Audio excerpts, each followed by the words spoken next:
নমস্কার, জয় শ্রীকৃষ্ণ। বন্ধুরা, একাদশী, ব্রতকথা, পুজো পাঠ এই সমস্ত যদি কিছু না করতে পারো, আমি কিছু মন্ত্র বলে দিচ্ছি। অবশ্যই কিন্তু এই অঘ্রাণ মাস চলাকালীন অবশ্যই কিন্তু তোমরা 3বার পাঠ করার চেষ্টা করো। ভগবান বিষ্ণু যখন ক্ষীর সমুদ্রে শায়িত ছিলেন, তখন মূর দানবকে হত্যা করার জন্য এই একাদশী তিথিতে ভগবান শ্রীবিষ্ণুর শরীর থেকে উৎপন্ন হয়েছিল দেবী আদ্যা শক্তি মহামায়ার, এবং সেই জন্য বিষ্ণুর শরীর থেকে বার হওয়ার জন্য তার নাম হয়েছিল উৎপন্না, এবং এই দিনটিকে বলা হয় উৎপন্না একাদশী। দৈত্য মূর এই স্ত্রীরূপিণী দেবীর সাথে যুদ্ধের ফলে পরাজয় হয়েছিল দেবী মূরের। তিনি ভস্মীভূত হয়েছিলেন দেবীর সাথে এই যুদ্ধের।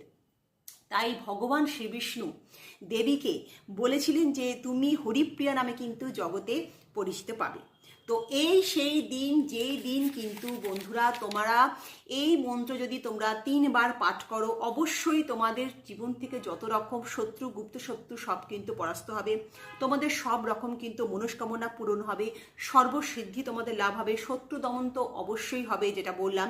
এবং তোমাদের জ্ঞানে অজ্ঞানে যে যদি তোমরা কোনো কিছু পাপ করে থাকো, আমরা অনেকেই অনেক পাপ করে থাকি জ্ঞানে অজ্ঞানে, সেগুলো কিন্তু পুরোভাবে ভূষণের মতো কিন্তু নিমেষের মধ্যে কিন্তু গলে যাবে। এবং এই দিন অর্থাৎ 15 নভেম্বর শনিবার পড়েছে কিন্তু উৎপন্না একাদশী।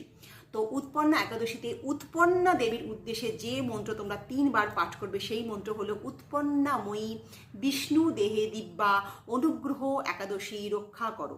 এবং শ্রী বিষ্ণুর জন্য উদ্দেশ্যে যে মন্ত্র তোমরা 3বার পাঠ করবে সেটা হচ্ছে ওং নমো ভগবতে বাসুদেবায় নমঃ।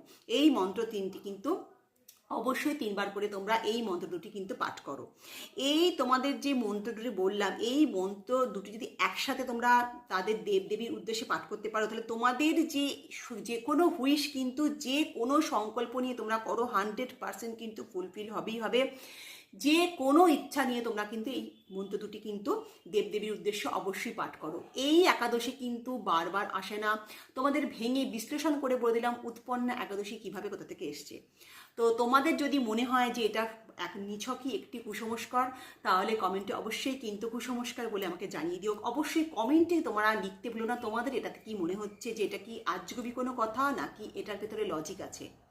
তো বেশি করে ভিডিও ফরওয়ার্ড করো, শেয়ার করো, যারা জানে না তাদেরকে জানতে দাও, আর লাইক কমেন্ট করতে ভুলো না। ভালো থেকো, সুখে থেকো, শান্তিতে থেকো।